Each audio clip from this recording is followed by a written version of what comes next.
Well, greetings, people of the internet. Unky Joe here, Unky Joe's Playhouse. Today, another shocking video about going off-grid.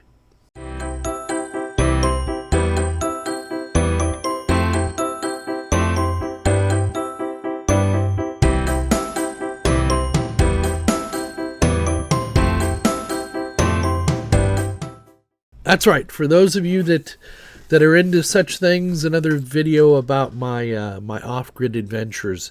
Getting, the goal here is to get Unky Joe's Playhouse on solar and battery. We'll have grid power when the solar isn't doing so well, or if I run out of battery storage or whatnot. But all the items you see here at Unky Joe's Playhouse, I want to get running on solar, including that beast of a rack behind me that pulls 500 to 600 watts constantly. And I'm even toying with, that air conditioner. We're going to try and make that run off grid as well. But baby steps. So, as you know, we had a generous contribution from Sasha over in the UK. He's been a benefactor of this channel for a long, long time. Thank you again, Sasha. And he donated this wonderful GrowWatt 24 volt, 3000 watt inverter. That thing does all the electronic wizardry behind running something off grid. And then, of course, I've got a couple of batteries there as well. And we're having to cash flow all of this, so it's taken a while to do it. Now, the other day I went ahead and I got a really good deal on 4 more 100 watt solar panels, so I went ahead and got those so that I'll have a total of 1,000 watts of solar panels. But I've made some changes to the system this last week, and I wanted to share those with you, including a new piece of software I've come across to monitor all this. So one of the things I did initially was I used, I think these are number 6 battery, number 6 welding wire, 6 AWG welding wire. And you need to size your wire for the ampacity that's going to go through here. Now, these wires can handle 50, 60 amps going through them, and the most I'm ever pushing through these is about 30 amps. But I want to err on the side of caution, and I want to upgrade all these wires from, I think they're 6, they're either 6 or 8, and I want to upgrade them to number 4 gauge wire. So I bought some number 4 gauge welding wire. This stuff is not cheap. It's copper wire, 100% copper wire stranded, and it has typically a higher ampacity rating than a regular copper cable. So this is what I've decided to go with, and then I got some more connectors. So what I want to talk about is this thing. If you were on the live stream with me the other day, last Saturday, you'll know that I was running everything off solar, and this thing, the system kept going offline. This GrowWatt inverter, all-in-one inverter unit, if it doesn't have a battery, it'll shut off. Okay, so what was happening is this unit was charging the battery because it was a bad day for solar, so I had to hook up to the grid, and when the solar falls below a certain amount, when the battery falls underneath a set point that I have for the battery voltage, this thing starts sending about 30 amps through these cables to charge the battery. The problem was, and this is number 6 welding wire here, this is number 6, and then it goes to a number 8, which is all going to be replaced by number 4. But anyway, what was happening was this little breaker, which actually I didn't even use it as a breaker. You see it's rated for 150 amp. Would not trip, but it would partially trip. So don't ever spend the money and buy these little cheap. These are made really for car audio. They're not a good idea. What I have now is, right now I have a 60 amp fuse in there. And that's because I don't want more than... what you do is you fuse to protect the wire, not the device. So you need to keep that straight in your head. You put a fuse in line to protect the wire, right? So the fuse blows before the wire melts. So these cables, even though they're only number 6 or number 8, can handle about 60 amps. So that's what this fuse is here. It's a 60 amp fuse. You can also use a breaker, but I just prefer to go with a fuse. Now, when I go to the number 4 gauge wire, I'll be able to put 115 or 150 amps through there. So I've got a couple of 100 amp fuse holders, A&L fuse holders with the 100 amp fuse. I got 2 of them. And these fuses are only like $5 or $6 to replace. So, you know, if I were to blow a fuse, that'd be good. The other thing I put in was an additional battery shutoff, okay? And these are about $12-13 on Amazon. So I could shut off the power coming from the battery that goes to my positive bus bar. And then I have another shutoff that will isolate my inverter. We're calling this inverter, it's an all-in-one inverter, that'll isolate this inverter so that you know, I can keep it separate from even, and still have the battery turned on to the bus bar and still run things like my voltage and my current shunt that monitors the voltage. And then of course last time I showed you this little switch I put in here with a resistor that allows me to, before I turn the switch on, say that I have this grow watt off. You don't want a big surge of current going out from the battery into your inverter. So I put that in line so that I can pre-charge the capacitors into here, and then I can flip this battery switch on. Now this grow watt's been running a couple of weeks now, and it's doing very well. Today is a very bad day for solar. As you can see, it's kind of overcast and cloudy. It's not what I would call the best day for solar. I'm also going to show you how much it's producing with the new piece of software I have. So that new piece of software, if you remember, I had my grow watt Wi-Fi dongle on here. It's not here anymore, and instead I'm using a USB cable that comes down to a Raspberry Pi.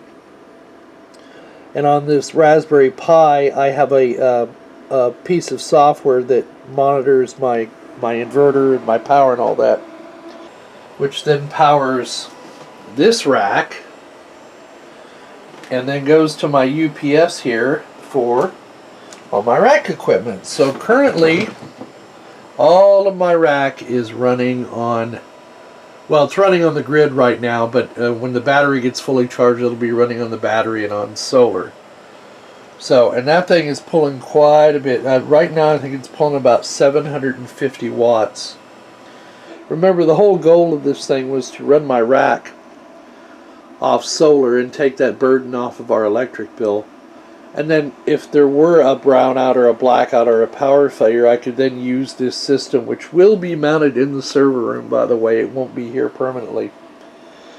But I could then use it as backup power source for the house in the event we had a blackout. So the panels arrived a little sooner than I thought. You're going to watch my expert driving skills here as I back the vehicle in and we proceed to unload. There was a really good deal on lumber at Lowe's, and I needed some pressure treated 2x4s and 2x6s. So while we were out on one of our errands one day, we decided to pick them up and of course proceed to stack them all here on the side porch so that they'll be easy to get to. So the goal is I'm going to build a frame out of 2x4s, 2 or 3 of these, and these will be where 4 of these 100-watt panels can mount at a time. So the biggest thing to do doing a job like this is to getting everything staged. So I spent a little time getting everything set up. My sawhorses, I've got a work table.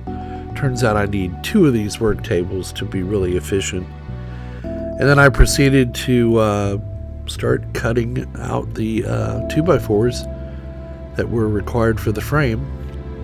The idea was to get a rough frame built so I could make sure I've got my sizes right. And then once I built the first one, then I could build the other two at a different time based off those plans of the first one. So I learned something from building this first frame, and that was that it's very long. It's 86 inches long, and it's about 4 feet high, 3 feet high. And so it tends to flex unless you have cross bracing on it. So now that I've built the unit and mounted the panels on it, which you'll see here shortly, I can tell you it's going to need some cross bracing. And there's one other thing I'm going to tell you. So yeah, don't be in a hurry to get a project like this done, especially if you're working on it alone. This project has been delayed by at least a month and a half because for whatever reason, November decided it wanted to be the rainy month, and then December was rainy as well. So I just kept putting this off and putting this off, and finally the weather, you see I had a beautiful day to work. I just went out there, put on my overalls or my coveralls, and went to work on it. And let me tell you, I always like to work with somebody helping me. It just makes it go faster, right? There's 2 hands or 4 hands are better than 2. But my spouse was working, and nobody else loves Unky Joe, so I'm in it to win it on my own. But let me tell you, I'm telling you, I'm out of shape, folks. I am just I spend way too much time sitting on my bohunkus and not enough time moving. Part of that's due to the weather, and it's been cold, but part of it's also due I'm just lazy, bone idle, I guess, to get out of my chair. And I had to take several breaks during this build process. You see, I've got a rough frame built, and putting it all together with screws, and then I'm laying out my panels here on it. Anyway, long story short, Unky Joe needs to be more active, or he's going to be stuck at this level of fitness for a long time, and I wouldn't recommend that to anybody. Now, I went inside. I've got some extra panels inside. Didn't want to keep them all outside, and here I am lining them up on this frame. And I bought mounts, the ears for these panels, but I just didn't like the way they worked out. So I came up with this idea to use fender washers and lag screws on the edges of these solar panels. And so this is what I'm doing here, is putting in these lag screws with these wide fender washers to hold the edges of the solar panels down. And it worked pretty well. But now that I've got a better idea of how these things get mounted on there, I think the next panels I mount, because I've got to build 2 more of these, will be I will use those mounting ears that I bought because I see where they can become valuable on at least 2 sides of the panel. So this frame looks like it's not that heavy, but trust me, folks, those panels weigh about 15 pounds a piece, plus the wood, and I'm just propping them up out here now.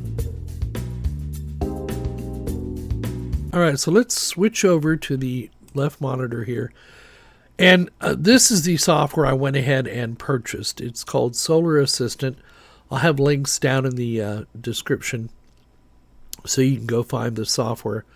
And I really prefer this to the GrowWatt software I was using. For one thing, this software runs on a Raspberry Pi. So it stores quite a bit of data on the little Raspberry Pi unit you saw me. It's on the table here, right next to me. That Raspberry Pi used to be my, it's a Pi 3B. So it used to be my gaming emulation station, and now I've relegated it to serving the needs of my Solar Assistant software. So at a glance, you can see I like this software better than I did the GrowWatt, which was all web-based. And you had to have that dongle hanging out of the bottom of it. So I've decided I'm going to go with Solar Assistant instead, because it really gives me better information than I was getting on the GrowWatt. And it allows me to also configure it as well. I'm not going to do a deep dive into this software, but basically you can see I can see the status of my inverter, my solar generation, whether my grid power, my battery percentage, my load on the system right here, how much of that is being provided by solar, how much is grid power, and how many watts I'm discharging or charging into my battery. And then it keeps some statistical information as well. So I've got these lovely little charts that give you an idea of what's consuming the power, your state of charge, how much current your solar panels are producing, etc. Now, we've had some really cloudy weather here the last few days. So it's, as you can see, I'm having to consume some grid power to keep my battery charged, that kind of thing. And then it's got a nice little totals feature here. Again, I'm not going to do a deep dive into this software, but like I say, baby steps, I was able to get this software up and running on the Raspberry Pi. The software cost about $60. It's worth, in my opinion, every penny I paid for it, because it does allow me to make some decisions about where to best spend my money, bang for buck wise, on my solar system. That's what convinced me to go ahead and get some more solar panels, because I could power a heavier load and charge my batteries up faster. Now, the next thing I'm going to be getting for this system is probably 2 more 12-volt batteries and putting them in series to make another 24-volt battery, and then put that in parallel with the other 2 12-volt batteries I have to give me a total of 4.8 or 5 kilowatt hours of battery storage. Right now I have 2.5. So that is the goal anyway. Now, this unit will supposedly do up to 3,000 watts of potential power generation. So we'll just have to see if that actually comes out to be true. And we'll have to see if 2 more batteries are going to satisfy the needs I have for the power draw on my system. I may end up having to again double my battery capacity. It's slow going, but I got a really good deal on those panels. I just couldn't pass them up. Now, in addition to that, in addition to running Unky Joe's Playhouse on solar or off-grid, it's going to serve as an emergency power source in the event we have another blackout or brownout like we did a couple of years ago. I just don't trust the power grid anymore, and eventually we will run our entire home off of solar and batteries, but it's going to be a long, several years long process to get everything we need together to do that. Fortunately, there is one major thing in our favor, and that is we have a lot of land out here without a lot of trees on it, so we can generate a lot of free electricity from the sun. So there you go. That's the goal, to be as self-sufficient as possible with Unky Joe's Playhouse, to power it off grid, and to have that system serve as a backup power system in the event of a grid failure. So there you go. We're slowly getting to our goal of being as self-sufficient power-wise as we can. And man, it's been a lot of fun playing with this stuff. Now, I'm also going to do a system where I do a piece by piece. I want to get my hands on a Victron charge controller. I want to try and get my hands on a separate 24-volt inverter, to where I have, the problem with this deal is if that box fails, I'm out of power, right? To whereas if I have a piece by piece or a component system, if one component fails, I could have a spare on hand, replace it quickly, and be back up and running. So that's what we're going to do next, that's where our money's going to be spent next, after we get done getting some more batteries for this system and then getting it all wired up and hooked up. But anyway, we hope you found the video entertaining and informative. As always, please give us a thumbs up down below and leave your comments in the comments section. Subscribe if you're not already a subscriber, and click that notification bell to be notified of new videos when they come out. Donate if you're so inclined. It would help us out a great deal, keeping the lights on and making great content for you. PayPal, Patreon, YouTube join function, or just become a frickin' YouTube premium member. You avoid all the ads, and every creator on YouTube gets a little piece of that pie. As slender as it may be, we all get a little. I get like maybe a slice of apple out of that pie, but it helps. It really does. Thanks again for coming to see us, and please don't forget, We'll see all of you on the other side.